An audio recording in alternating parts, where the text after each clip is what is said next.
Did you watch that video, Jared, that I sent you? Which one? Of the mother who was crying because I don't know where you send these videos. Okay, I sent them to you Facebook on Messenger. I share them with you on the whatever. Anyway, if it's any kind of social media, I didn't see it. Okay. We have internal team channels where it'll go directly to me. I can't do that, but anyway. No, she after Trump signed the Affordable Medicine Act or whatever it was. Remember that? Yeah. So her son had has type 1 diabetes and has to have insulin. And so she was paying with their copay, she was paying $50 a month for it. And the first refill during Biden, after he nullified the Trump executive order or whatever, was $375. Oh, wow. For one box of insulin. Wow. That he has to have every single month. That's insane. Until he dies, until he's no longer alive. But that's okay. Yeah, it's okay because the healthcare is healthcare is important. It's a human right. Remember the Affordable Health Care Act? Mm-hmm. Yeah, the Affordable Health Care Act that destroyed insurance and made everybody's cost more expensive, except welfare recipients. Yeah. Anyway, so all right, are you guys ready to start the official show now?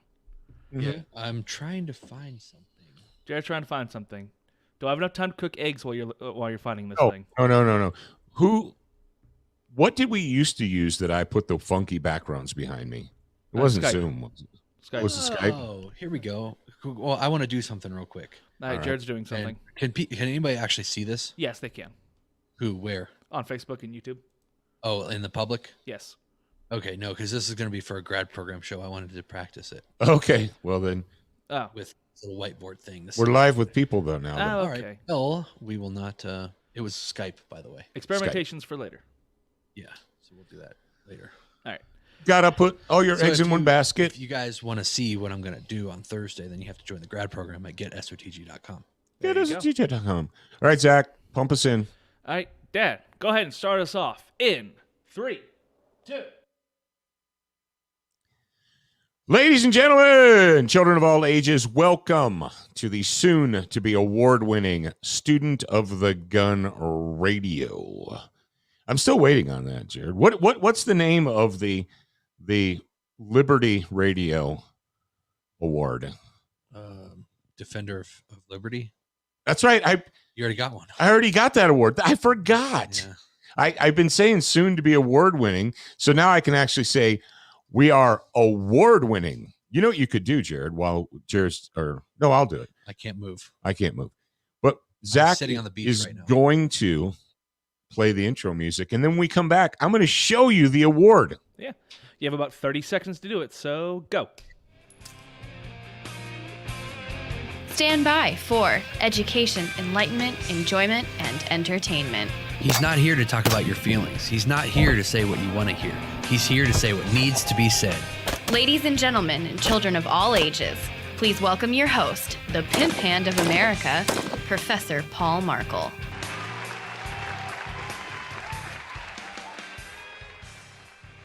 All right, I was able to make it from here to my desk in that time. Yeah, I've been joking. You know, I've been saying kind of tongue-in-cheek since we were in the original glass case of Motion Studios that we were the soon-to-be award-winning. But I am award-winning. Look at that. I'm holding my little obelisk thing here. Yeah. If you guys can see it, then great. If you can't, it says that Paul Markle is a defender of liberty. That's right. This is the Defendy. The Defendor. I don't know what we want to. What would you call a Defender of Liberty award? A defender? A defender. We're the proud recipients of the Defender Award. That's right. I am a card-carrying, trophy-having Defender of Liberty, according to the Second Amendment Foundation of the United States of America. So there you go. You say, why do you bring that up, Paul? Well, look at the title, freak. Look at the title of the show and you'll know. If you have any questions and you're watching live, go ahead and pop them in there, Jack or Jill. Whichever one you happen to be. You just said those words. those words. And now that I have a child, that song comes on the TV. So Jack and Jill? Yes. There's a Jack and Jill song. Song. Yeah. Is it those little freaks in the pajamas? Yeah, the little kids, Dave and Ava. Oh, I They tell like you to what. eat weird it's combinations of food. That's the thing I remember about it. Not Dave and Buster. Not Dave and Buster. Oh, I made an oopsie. An oopsie? Oh. We've got a new feature for you guys. Yes, we're going to start doing a thing called Finished Firearms, brought to you by Duracoat University. Yes, indeed. Is that link in the show notes? Does that go directly to Duracoat University? It does? Okay, good. Do we have music for this set? I can pull something real quick. Let's see. What do we got? There you go. Now, that's the Legion Michael theme. Yeah, I know.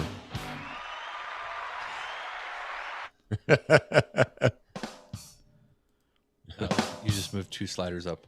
No, I just moved one. No, you moved the Bluetooth too. It's all the way up now. It's always been all the way up. Oh, is it? Yep. What's this one? That's why your phone makes noise. You know, if you turn it down, and your phone's accidentally connected. If you turn it all the way down, then the Bluetooth.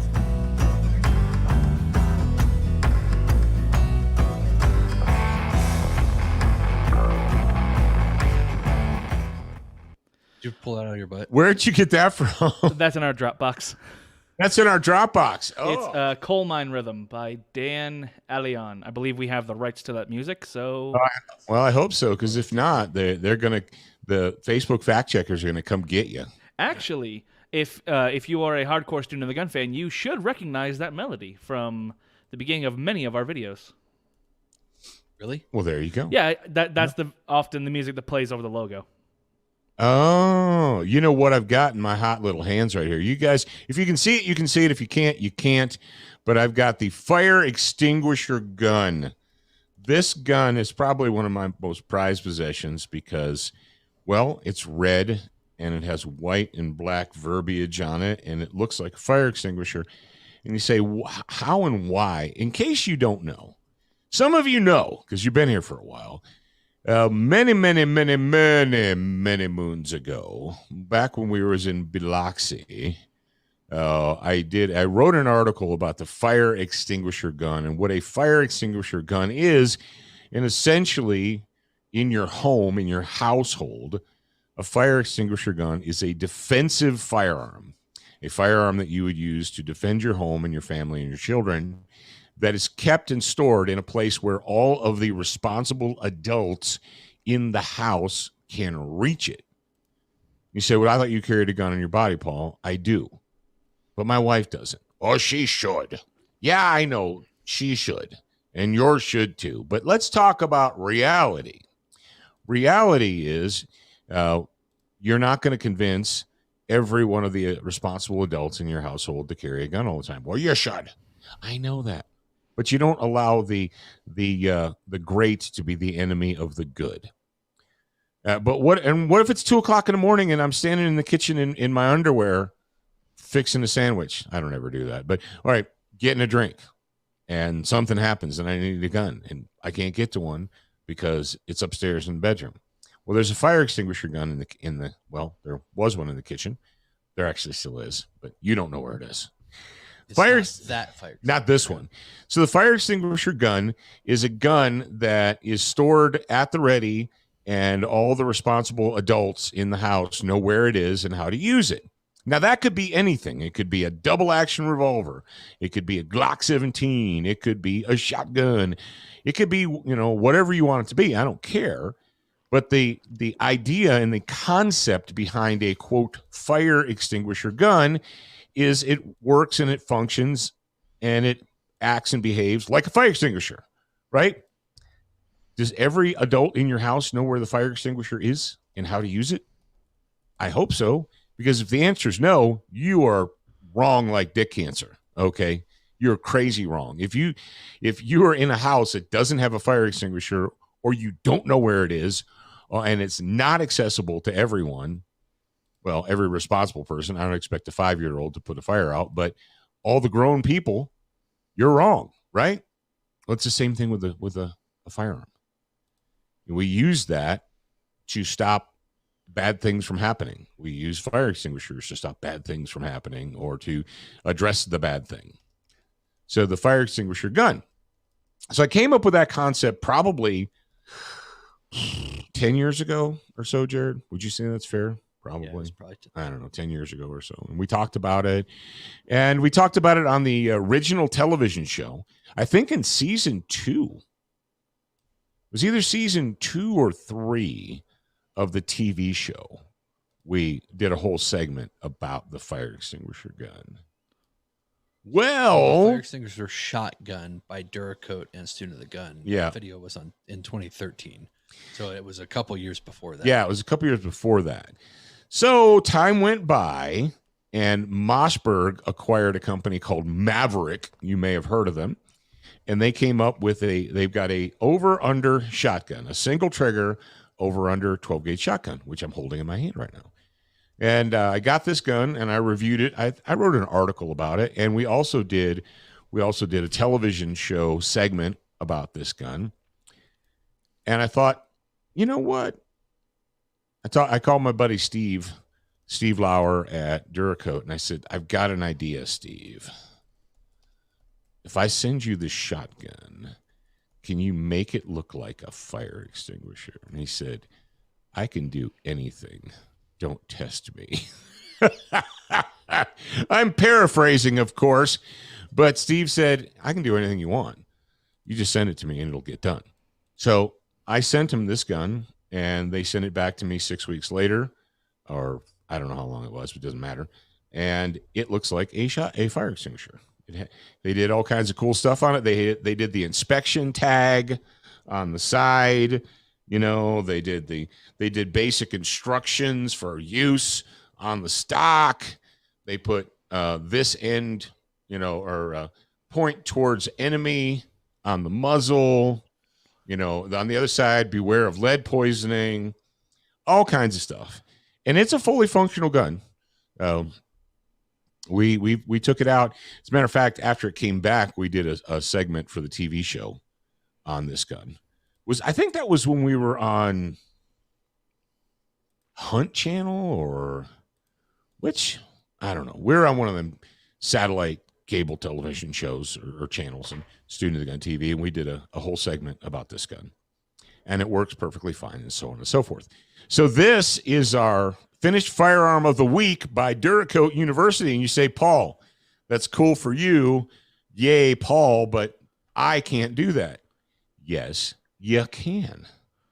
Jared, is there a place that they could go to get the education and the supplies and the materials to do exactly something like this? Yes, there is. It's called Duracoat University.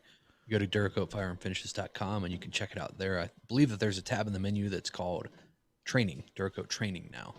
I'll go there just to get the correct verbiage for you. But it is there. It says, yes, Duracoat Training. You click on that, and then you've got the Duracoat University, which you can actually get online. And I believe that they still do the in-person stuff. I don't know if they're going to keep doing the in-person. I have to ask them about that. But I know the whole reason they did the online is so that you could access it wherever you happen to be on planet Earth. Now, don't get me wrong. You should go to Chippewa Falls, Wisconsin, if you have the opportunity. Shouldn't you? Jared, would you recommend it? Oh, yeah, absolutely. Yeah, I recommend it.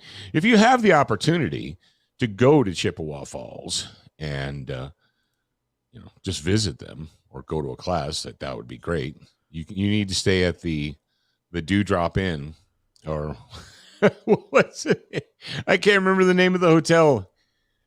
I can't remember what it was, but it was pretty close to the shop, and it's also they give you a.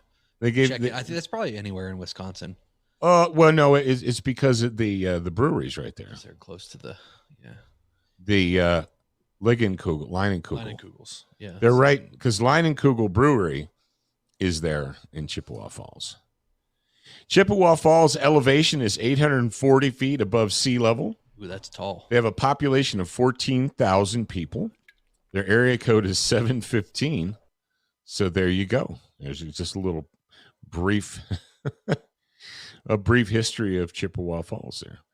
But Leinenkugel Brewery is there, and if you check into the right hotel, they will, after you check in, they will give you a beer because they're just cool like that. So there you go. Now they're not going to give you a beer at Duracoat University, but they'll tell you which hotel to go to. Duracoat, because why? Life's too short to have an ugly gun. Life is too short to have an ugly gun. Yes, indeed. Yes, indeed. Life is too short to go about, not be dangerous on demand. You want to be dangerous on demand. You should be dangerous on demand. So carry your freaking gun, freak. Oh, how do I do that? I don't know. Jared, I don't know. You know why? Actually, I'm stupid. I know exactly why. All of these gun people accessory things that are obviously made in China or Taiwan or India or something are popping up on social media. And they did what, the whole, what do you call it when you essentially craft an internet sales campaign where you put the 100% money back guarantee and all that, and like Sales it's page? 5 pages, and yeah, they create these generic sales pages with all the arrows. They used to be called the term just left my brain, but it was like a long form sales letter. Yeah, you know what they are, because they always have red arrows. Yeah, and then they turn it into like a sideways sales letter, and yeah, they have the features, and then they have the red arrows pointing at all the features and blah blah blah. So you're like, who cares, Paul? Well, what I'm seeing is a lot of Chinese, Indonesian, Indian, I don't know where this crap is being made, but essentially garbage popping up on the, push ads and email sales. Because you guys in the audience, you all keyword search gun stuff, right? And so what they do is they forward this crap to you. And I saw an ad for a super cool gee whiz best greatest drop leg holster in the history of the world. And it's a stitched nylon and Velcro piece of garbage. But they've got a sales page, and they have exactly everything that you used to put together, Jared. They've got the 3 customer testimonials, did you know that they're late to the party? Which is total bull crap. They've got the picture, the image, and the features with all the red arrows pointing at it, and then they've got the guaranteed satisfaction thing at the very bottom. So what's the positive about this? The positive about it is this, shut your mouth, is you don't have to, because you're a student of the gun audience member. You're very fortunate. You're more fortunate, actually, than your friends and compatriots and acquaintances, because they don't know any better, but you do. If you want to carry a gun and you're serious about carrying a gun every day, you want to spend the money on quality gear. If somebody's trying to sell you an everyday carry, quote, an EDC holster for $39, they're ripping you off. Oh, no, Paul, I know some that are, no, you don't. Not in the year 2021, you don't, because I know how much it costs to make stuff. And I know how much it costs to stay in business. And somebody who's selling you the greatest EDC holster in the world for $39.99, stitched nylon Velcro, it costs them $10 to make it. And so you're getting a $10 stitched nylon piece of crap that is not going to work for you, and you're going to end up throwing it in a bin. You're going to be the guy who has a bin, a Rubbermaid tub full of holsters that you don't use anymore. I was just about to say, you could be like me and have a holster bin that is about the size of a shoebox. Yeah, 1/8 the size of everybody else's. If you go to Crossbreed Holsters, they're going to offer you either an inside of the waistband or an outside of the waistband or a chest rig that is going to be a high quality, made in the USA by a U.S. craftsman, not in China, not in Indonesia or Taiwan or whatever.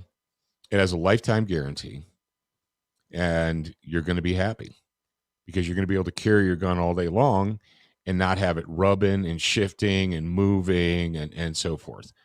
So do yourself a favor. Go to crossbreedholsters.com. Use the promo code SOTG. You're going to save money and get a high-quality holster. It's a win-win-win, baby. All right. We talked a lot about our buddies at Brownells last week, so I'm not going to belabor that, but here's the deal. Brownells.com. Brownells is a family-owned business. They've been in business for, I don't know, since the 30s. I'm crazy like that.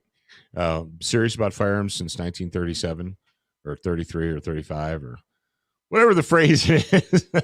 Serious about firearms since 1935. That's right, since 1935.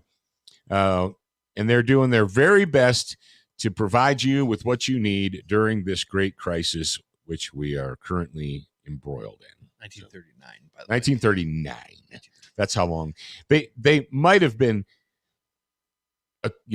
interested in firearms before 1939, but they've been serious about them since 1939. Since 39. Yep. So there you go. Check those guys out. They're good friends at brownells.com. Sign up for their newsletter. And if you're cruising up and down Interstate 80, east and west in Iowa, and you find yourself near exit 182, and it's the daytime, jump on off, man. Jump off the exit and take a little bit of time and visit our buddies there at the Brownells Pro Shop. You'll be glad that you did. All right, moving on. You might have heard of a guy named George Washington. Kind of an important person. Didn't he sail the ocean? He sailed the ocean blue in 1862. No. George Washington, during his first annual address to the House, to both houses of Congress, when he was the president on January 8th, 1790. Before we get too far into this, there's something. Zach needs to play something. Oh, that's right. I forgot about that. Was that not there and I missed it? It was at the bottom. Yeah, for some reason it was at the bottom. So, all right. if you're a new listener. If you're a new listener, please pay close attention. Attention, new listeners. We produced a complimentary online training course called 7 Training Tips That Could Save Your Life. Get instant access by joining the Student Lounge for free at studentofthegun.com. Do you watch Student of the Gun TV, read the blog, and follow us on Facebook? If you answered no to any of these questions, you are wrong, but you can easily fix yourself. Go to studentofthegun.com to find everything SOTG.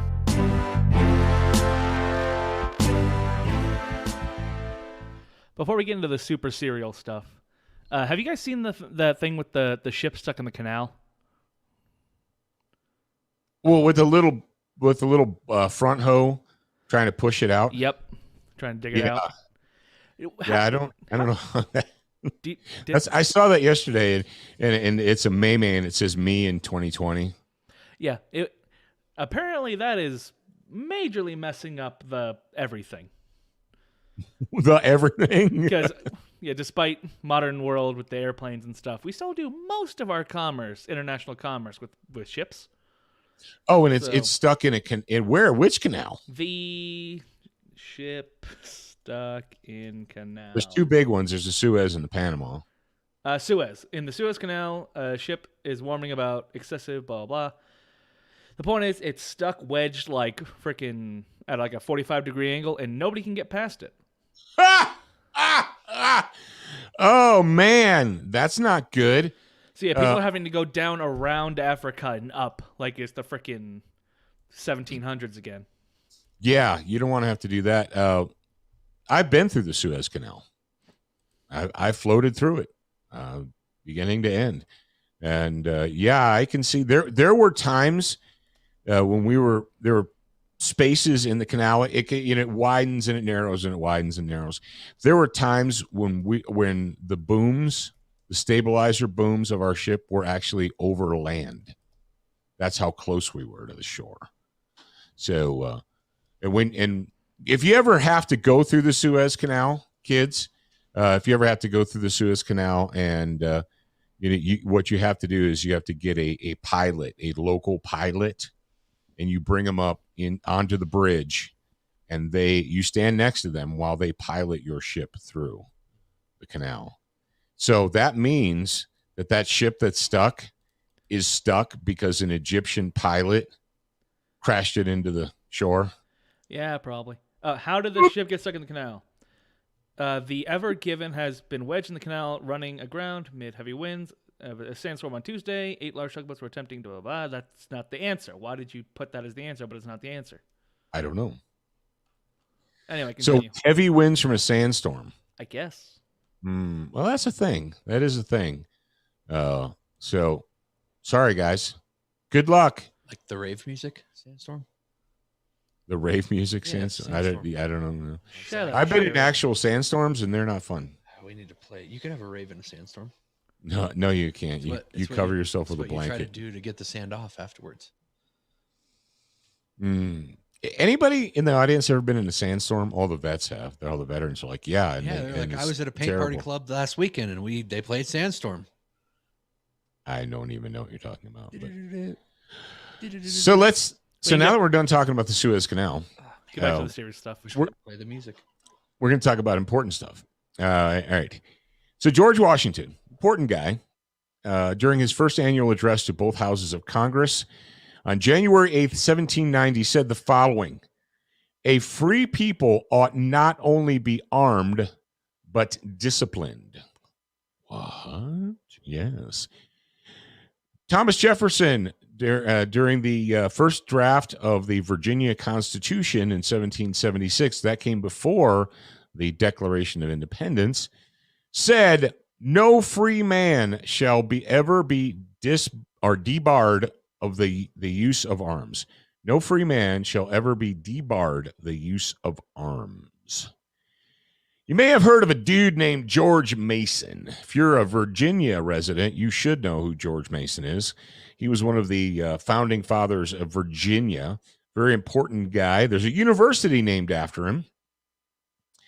And he said, and it says in the Virginia Declaration of Rights in 1776, written by George Mason, asserted, quote, that a well-regulated militia composed of the body of the people trained to arms is the proper, natural, and safe defense of a free state.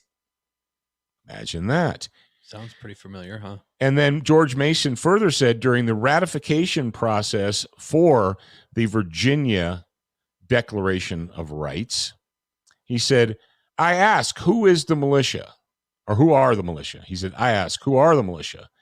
They consist of the whole people, except a few public officers." So he said, essentially, that the militia is the people, except for people who work for the government. People who work for the government, public officers, are not the militia.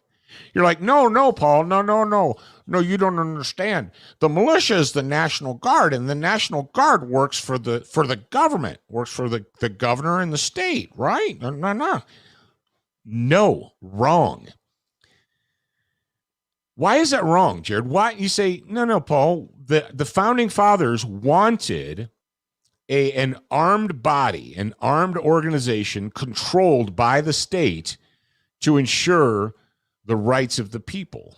Is that correct? No, it's not up to the state to ensure the rights of the people. It's actually It's up to the people to ensure the rights of the people. right. What do we know? How did the founding fathers feel about, quote, standing armies? Were they for or against? They were against. But why? Because if every citizen of the country is trained, and let me get the exact term here, is trained to arms. That's what he said. Is Trained to arms. They are the proper, natural, and safe defense of a free state. Yes, indeed.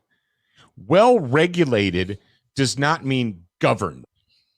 Well-regulated means disciplined and trained. I guess the founders didn't see people like getting so far away from the English language that they didn't understand what a well-regulated militia meant. Yeah, that's the sad thing is, recently, Jared, an editor was critiquing one of my articles, and they said that there's you have too many sentences that have more than 20 words or something, and that's not right, and it's not true. readable. You're being an old-time writer that is refusing to change for the ability to be found on the interwebs. Mhm. The articles that you're writing are not thought pieces.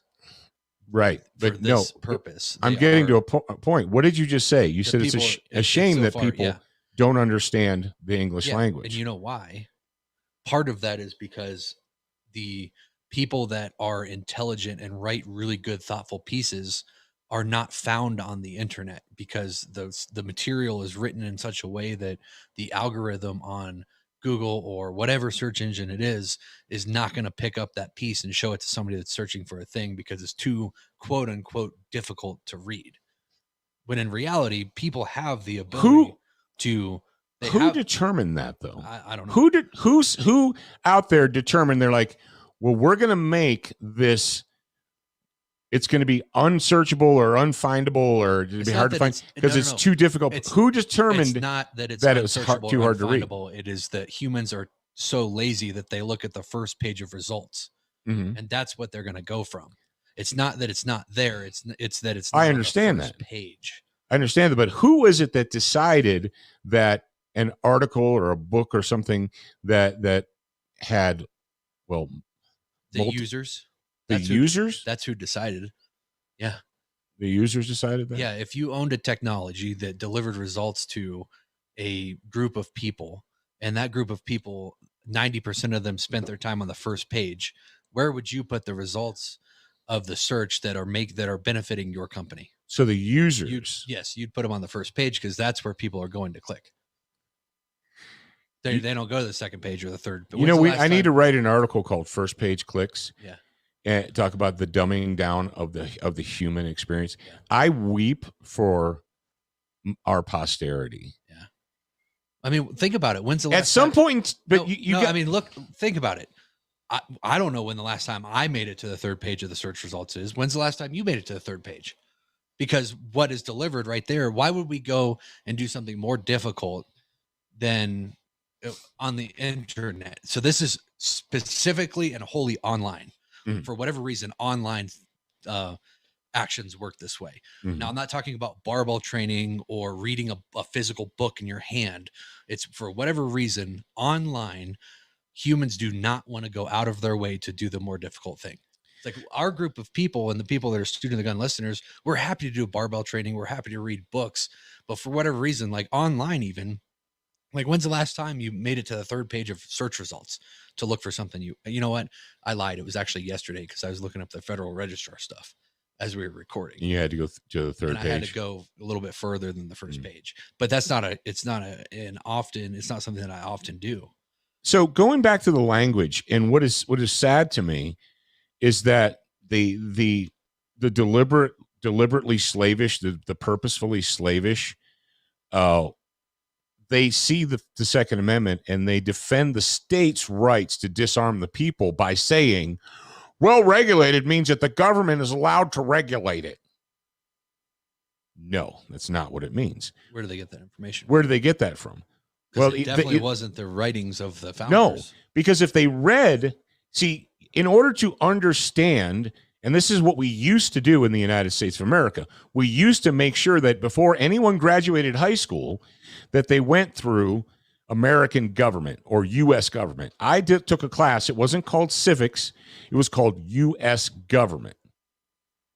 I've also been classes called political science or American government or what have you. And what you had to learn before you could graduate was you had to learn not just the Constitution and the Bill of Rights, but you had to learn the thought process of the founders. You had to learn about the Virginia Declaration of Rights. You had to learn about the Articles of Confederation. You had to learn about, realize we fought the entire American Revolution without a constitution. Everyone's like, oh, well, we had a constitution, then we had a revolution. No, we didn't. The law of the land for years, for the entire war, was the Declaration of Independence and Articles of Confederation. That was it. And then the individual states or colonies, like Virginia, they had their own declarations of rights. I don't remember who it was. It might have been you. Sounds like something you'd say. But it was on something that I was listening to. It was a podcast somewhere. and the person, the host or the co-host or the guest, they were talking about the Constitution of the United States and the signatures that were on the Declaration of Independence and all that kind of stuff. Mm-hmm. And they said something along the lines of, you know what the problem nowadays is? It's that people don't know and understand what the Declaration of Independence, what the Constitution, what they say and what they mean. And he's like, you know how we fix that? It's like when somebody turns 18 years old or whatever age it was, 16 or 18, I can't remember. When they become an adult, make them read that thing and apply their signature to it. And if they don't want to accept the terms of that thing, then they can go to a different country. No, that's fantastic. I was like, yeah, because it sounded like something you'd say, but I don't think it was you. No, it wasn't me, but I wish I would have said that. Yeah, I was like, man, that's actually a really good point, because when you're putting your signature on something, you're accepting the thing. Like if you It's a compact. legal documents, you're accepting the terms of that agreement. So you're going to get these benefits because you accepted this thing. And I think that would drive more people to read and understand what this stuff actually meant. And I'd be interested to hear what you guys that are listening or watching right now, what you think. Send your opinion on that to info@studentofthegun.com. There you go. That you bring up a very good point. If when people went through high school civics class, U.S. government class, if the teachers brought out a Declaration of Independence and had them all read it and sign the bottom of it. Yeah. Well, you kind of do that like when you enter the military. Well, you swear. Right. So you kind of understand. I think that people that go in only a tiny percentage of. Yeah, right. Exactly. But I think that people that go in, probably those people have a better understanding of what they're actually like, what they're defending. You would hope. Don't. Yeah, you'd hope, but I've heard some veterans talk, and they don't sound. You know, what's sad to me is I've heard some veterans talk, and they don't sound like they understand individual liberty and rights. They sound like, you know, what scares me is some of them sound like, well, you know, the government tells you to do something and you have to do it, and that's just it. I'm like, no, that's actually not how it works. It's how it works in communist and totalitarian states. The government says, go put those people on a train, and you say, rock on, let's go put those people on a train. And you don't think. But ladies and gentlemen, the title of this story is, or this story, the title of the story of today is You Are the Well-Regulated Militia. You need to understand now, all of our grad program members, or at least I would hope that all of our experienced grad program members own and have read the Political Thought of the American Revolution by Clinton Rossiter. That book used to be required reading for high school seniors and college freshmen, depending on where they went to school, because what Rossiter did is he took the not just all the founders that you know, like the Franklin and the Jefferson and the Mason and the Washington. Everybody knows those guys, right? But there were literally, you know, dozens, hundreds of other men, primarily men, just get over yourself, who gave opinions and thoughts and dictations and sermons.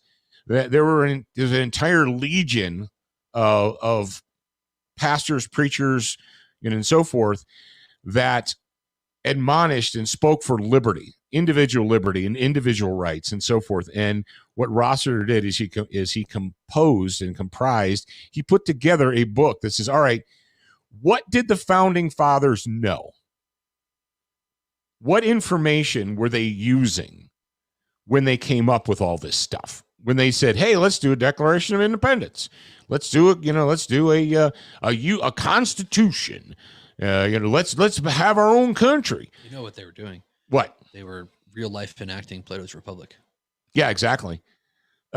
They sat down and they said, all right, we have the opportunity. And we have probably one of the first opportunities in centuries to create a country from the ground up. Blank slate, right? And you know what's kind of amazing is that they could have made it so that them and their families were the sole benefactors. Oh, yeah, they could have made it so that other people didn't benefit at all. They could have set up some kind of an oligarchy. They could have set up, there were people in the United States of America that after we won the Revolutionary War said, let's make Washington the king. There was a faction that wanted to make Washington the king of America. And obviously cooler heads, presided. And it's like, no, we don't. The whole point is we don't want a ruling class. Because every other country, whether they called them a czar or an emperor or a king or whatever the title was, every other country, even England, England, and what's sad is England could have been, Jared, the United States of America. England could have been that because that's where the Magna Carta originated. If you go back to like the rights of man, and that's because that's the 1200s. Yeah. England could have been the shining example for individual liberty and freedom in the world. And why wasn't it? That would be super interesting to deep I dive. think I can tell you why. Why? Because even though they talked a good game, they never put down, they never codified, because England has a constitution. They have founding documents. Almost every country in the world does. But what they don't have is a Bill of Rights. And what they've never done, what no country in the world has ever done, has said, and P.S., all of those people get to be armed. Yeah. Because they're like, well, you can do that, but England was famous for disarming people that it didn't feel were up to snuff. The Scots, the Irish, the Indians, they tried to do it to us in the colonies. I haven't read any other countries' constitutions. And so I'm wondering is the United States Constitution the only one that, or the Bill of Rights, I could say, the just that specific portion, is that the only one that acknowledges that rights are not given from the government, that they're given from our creator? They're God-given. They're created. God-given rights. Inalienable rights granted to you by your creator. Yeah, is ours the only one that states that? Because if others do, then they technically have the... There you go. Was that yours or Zach's? I don't know. I think it was Zach's. But anyway, yeah. Was that the 30-second warning? Yeah, it was a 30-second warning. All right, you got 30 seconds. Wrap it up. Actually, Zach, how long have we been going? First off, F Windows updates. It turned it back on. Second, we're 43 minutes. Okay. Yeah, so we're wrapping up. We turn it off, and then Windows updates it, turn it back on. So, ladies and gentlemen, I know that right now you're frustrated, you're angry. You would think that all of your thoughtful friends, relatives, neighbors, acquaintances, you would think, okay, a well-regulated militia, comma, what is well-regulated, Jared? Disciplined and trained. Yep. Educated, disciplined, trained. Well-regulated. Not just a gaggle of dudes, but people who actually are trained, right?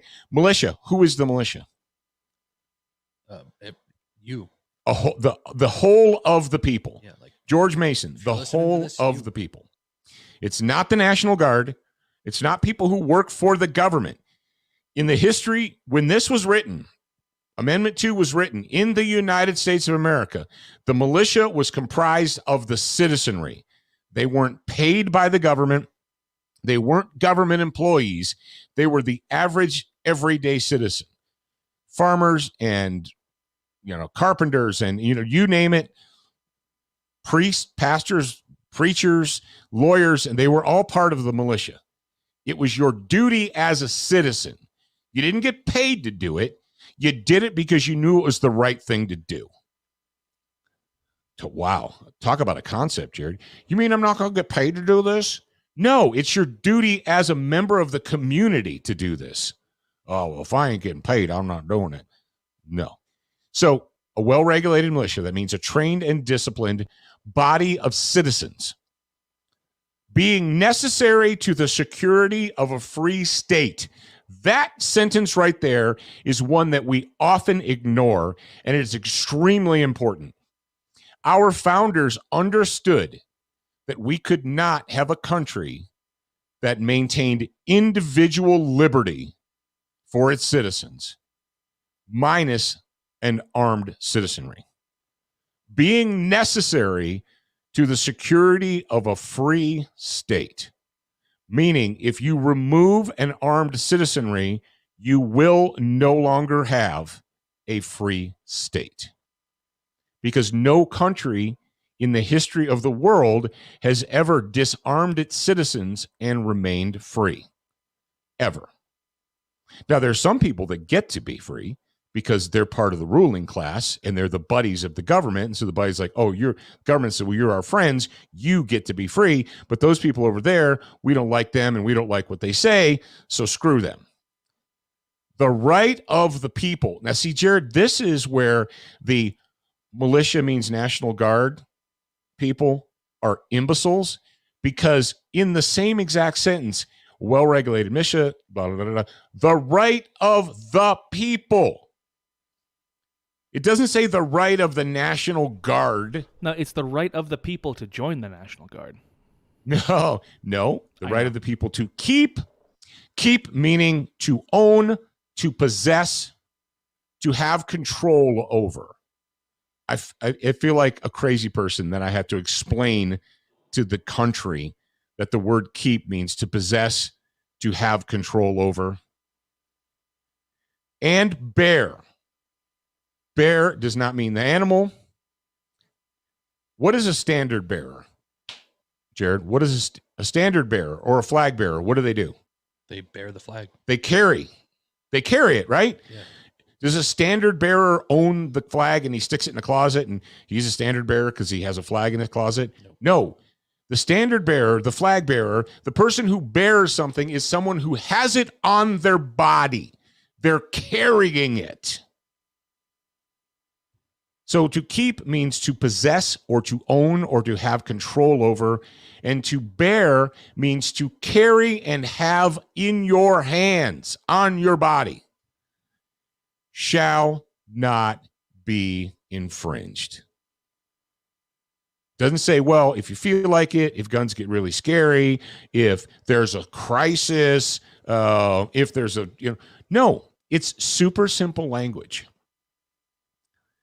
As you go about your day today, the next time you look in the mirror, I want you to look yourself in the mirror and say, hey, there I am, a member of the well-regulated militia, because the well-regulated militia is you. And we cannot have a free state. There is no free state minus an armed populace. And if the populace has to beg the state for permission to be armed, then it is not then it's a privilege. It's not a right. We all understand this, right? North and south, up and down. And now you can explain all of this to anyone who's willing to listen. Now, are there people who aren't going to be willing to listen? Yes, there are. There are people who want to be, who are voluntarily slaves to the state. And that's fine. But understand that those people are not on your side. They're not your friends. And they might be nice people, but they are your enemy because they want you to be disarmed and enslaved like them. See, that's the thing with slaves, is they can't just be comfortable being slaves themselves. They have to make you slaves too. That's the history of the world, ladies and gentlemen. Way before it was the United States, that was the history of the world. And intelligent people who have an education understand that. Yeah, exactly. All right, Wednesday. The Century Arms App 5, the AP5. And for those of you that don't know what AP stands for, I'm going to hip you to that on Wednesday. Until then, remember, you are a beginner once. You're a student for life. Boom. We appreciate your reviews. If you haven't left a review or updated yours recently, Head on over to Facebook, iTunes, Stitcher, iHeartRadio, or your favorite podcast player to voice your opinion. Don't forget to join us at the Student Lounge, a place for like-minded individuals to learn, connect, and support each other. No chicanery will be tolerated. Remember to check studentofthegun.com daily for new, free content and giveaways. Watch, listen, read, shop, and connect at studentofthegun.com. Are you a social butterfly? Connect with us on Instagram, Facebook, and Twitter for new content each and every day at Student of the Gun. Watch Student of the Gun TV and videos from our trusted partners on Roku, Apple TV, Amazon Fire TV, Chromecast, and even AirPlay. Go to studentofthegun.com for direct links, and remember, you're a beginner once, a student for life.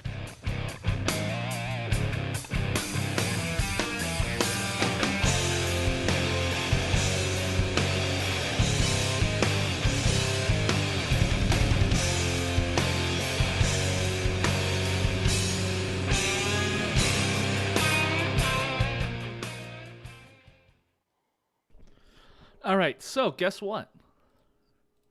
My system settings are set to 0. My system audio settings are set to 0. What does that mean? What does that mean? Meaning that the Billy shouldn't have made noise because my settings are to 0. Yeah, I don't know. So what's why up the with- hell did it make noise? I don't know. You're welcome, Francis. Huh? What? Lighten up, Francis. I said right. thank you, Francis. You gonna take a quick break and do Wednesday? Possibly. Well, Oh, do yes, you want to yes. do Wednesday today, or you just want to call it good and do Wednesday? Yeah, can we do Wednesday next Tuesday? Yeah, we can do Wednesday and Tuesday, Okay. Cool. as long as you guys remember. Yeah. Then you're beginner one student for life. But no, yeah, Jared, I'm gonna do, because there's been a bunch of problems. So I'm gonna run some tests and stuff tonight to see if we can get the Discord running. Which, by the way, Facebook. Do you hate Facebook? So do we. Join our Discord server. Jared, what's the address for that? studentofthegun.com/discord. That's hard to find. Yeah, it's really hard. It's also in the notes. So it's basically impossible. You shouldn't even try. Anyway, thanks for tuning in, guys. And